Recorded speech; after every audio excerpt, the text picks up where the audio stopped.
Ettäpä tervehdys. Mä en tiedä, että kuuluuko tää miten hyvin. Pitäisi kuulua ainakin. Pöytä rekisteröi. Hyvä niin. Erittäin hyvä niin. Mä oon tässä nyt vähän mietiskellyt sellaista. Siis tää on mulla nyt miten se meni, promo-videona tai niinku ehkä enemmänkin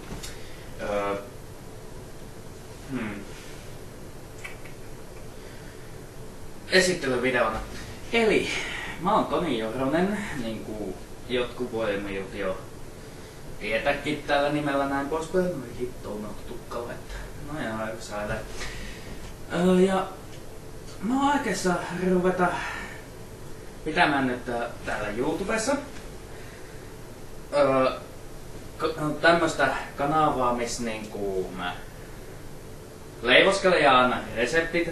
Ja mä lähetän sen tohon reunaan. Kivasti tuonne noin kivasti laitan. Ja saatan siinä ohjeessa sitten leivosten valmistumista ootellessa vähän näytellä kitarasoittotaitoja. Mulla on täällä tämmönen kiva kitara tälleen niinku.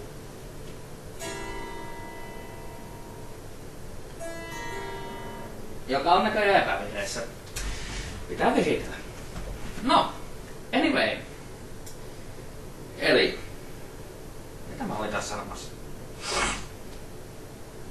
Juu, eli videot tullaan olemaan semmosia minimissään puolituntisia. Riippuen tietenkin leivosten niinku tosta valmistusajasta. Ja, mä varmaankin siirrän mun tietokone ja nämä kaikki tonne keittiöön. Sitä varten sitten aina vaadittaessa ja niin poispäin. Joo. Että juu. Tätä jaksoa en muokkaile yhtään sen enempää. Siis niinku muuta kuin lisää vaan noi nimeen tulemaan tuolta tolle noin tohon, noin kivasti vierelle ja näin poispäin. Ja studiona toimii kuten radionkin kohdalla meikäläisen kämppä. Että silleen, pitää niitäkin yrittää hommata ensin aineksia. Ja yksi hyvä niinku vinkki. Jos haluatte niinku jotain tietynlaista niinku leivosta tietää, että mikä on paras tapa niinku se valmistaa, näin poispäin. Pistäkää joko Facebookissa, mun omalla nimellä löytyy siis tosissaan Toni Joronen. Meinasin tehdä kyllä ryhmän, missä lukko, että Toni Jorosen leipomukset. Varmaankin teen sen ryhmän, niin sinnekin pääsee laittamaan sitten leivoksia mitä mieleen juolahtaa ja mitä haluaisitte, että mä kokeilen täällä mun kämpässä ja joilla mä aiheutan naapurille kateutta. Näin poispäin. Tietäkää en joka päivä ruppee leipomaan, tulla liian tyhjiksi, näin poispäin. Että sille. Mutta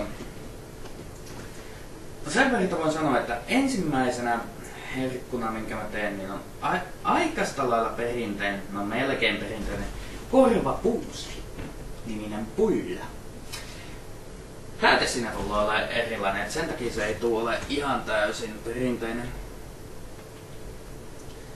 Tietenkin sitten, no, valitettavasti ette tuoksuja pääse nauttimaan, mutta eiköhän myö jollain tavoin keksitä siihenkin keino.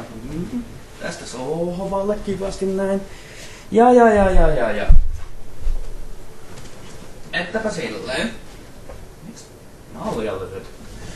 No joo. Joo. Pitää tuijottaa kameraa. Inottaa kun tossa ei ole.